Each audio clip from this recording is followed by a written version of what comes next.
A man was given a suspended sentence after being found guilty of sending emails threatening to blow up Matsudo City Hall in Chiba Prefecture. Municipalities have been hit by a series of similar threats this year. NHK has learned that nearly 140 threats have been sent to 66 prefectures and municipalities. An NHK reporter says police and others have been on alert checking for explosives at the airport since early this morning after it was subject to a bomb threat. Police and airport authorities were busy searching for explosives following the bomb threat at the airport in Nagano 2 days ago.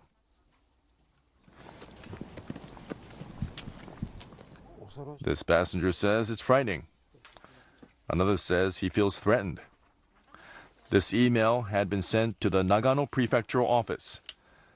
The message says, the airport in the prefecture and other prefectural facilities will be blown up on October 19th.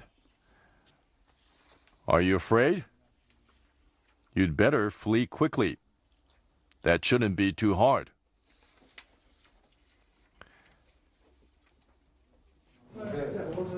Inspections were carried out at the prefectural office all day.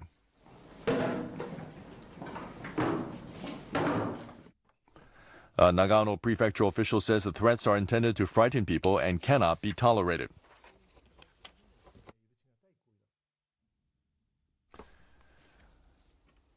Similar threats are reaching municipalities across Japan this year.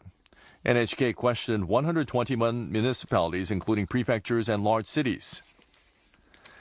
66 were found to have received such emails in 137 incidents. Some municipalities received multiple threats.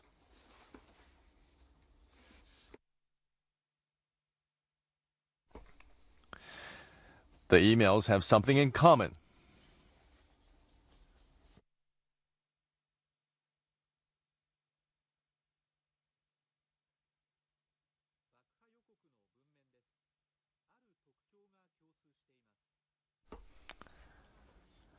Their sentences end with the unlikely letter O. The expression nari also appears frequently. And in 73 emails, the sender was named Takahiro Karasawa.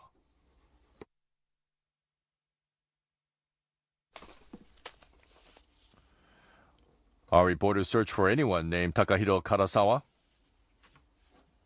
It turns out that Takahiro Karasawa works as a lawyer in Tokyo, fighting cyberbullying and online harassment. He's not the one sending the threats, but they were made under his name.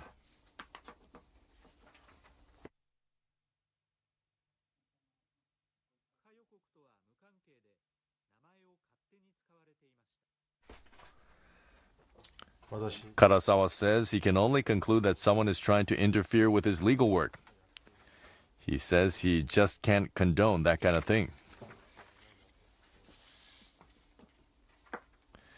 Karasawa says the problem started after he intervened on behalf of a teenager who was being subjected to cyberbullying on an online notice board. Karasawa contacted its operator and asked that the offending comments be removed. He says he was then hit by a stream of online abuse and threats.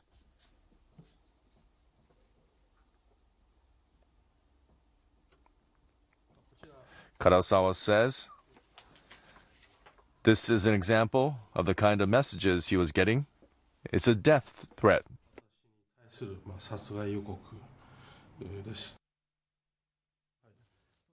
Karasawa's family grave was also vandalized. He says the name on the grave has been defaced, and somebody had spray painted his name near the bottom.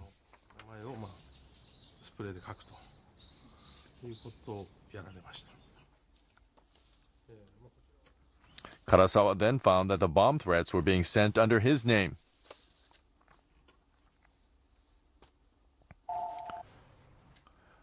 On the day we interviewed Karasawa, police told him his name had appeared in another online threat.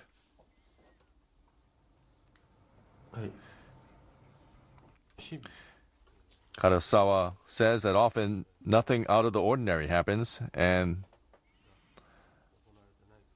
There are no bomb threats made in his name, but he says there's always the worry it might happen again the next day. He says he wants to tell any young people engaging in such malicious behavior to stop it at once.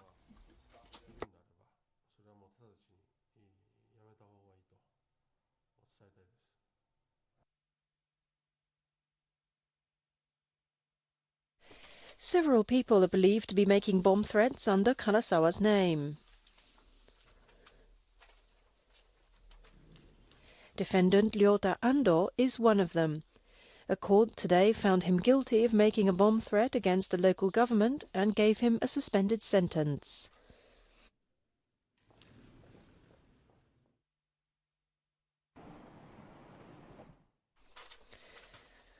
We visited the Tokyo detention house recently to ask Ando why he made the threat.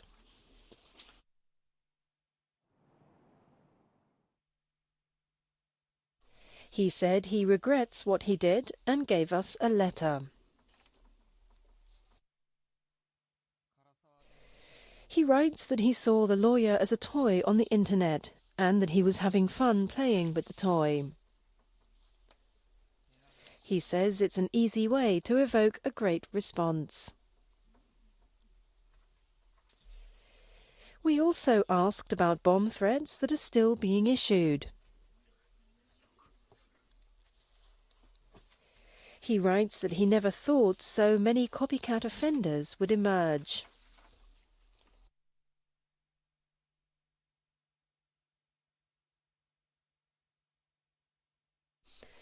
The threats were made using software that allows the senders to avoid being identified. This company provides cybersecurity support to business and government offices. We asked a cybersecurity expert from the firm to analyze such mails. Kenichiro Okamoto says the mails were sent with the sender's IP addresses hidden. IP addresses are recorded when one sends email.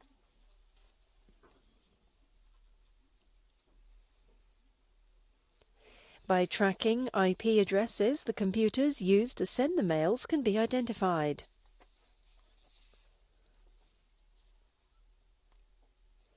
But software that anonymizes senders was used for the recent bomb threats.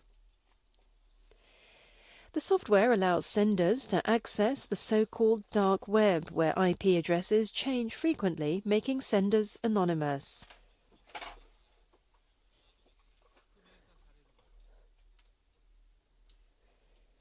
It is difficult to identify bomb threat senders if they use the dark web.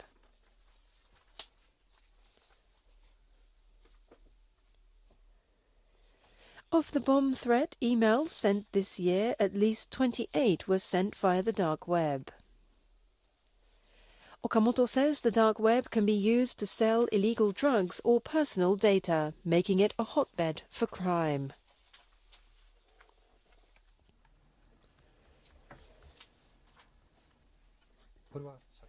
He says this poses a great threat to society. He adds that technical or legal measures should be taken as soon as possible and that law enforcement should also act immediately.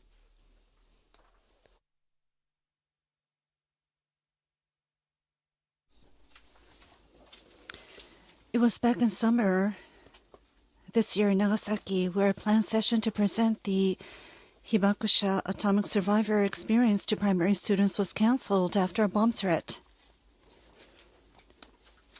The man responsible for the bomb threat claimed that it was a prank, but the threat mobilized police and local government and immeasurable danger to an individual whose name was used for the threat. In the United States, fake IDs as well as weapons are traded over the dark web. And the FBI is increasingly concerned. The Japanese police is also stepping up patrol, cyber patrol. Every measure needs to be taken so dark web is not used as a tool for such crimes.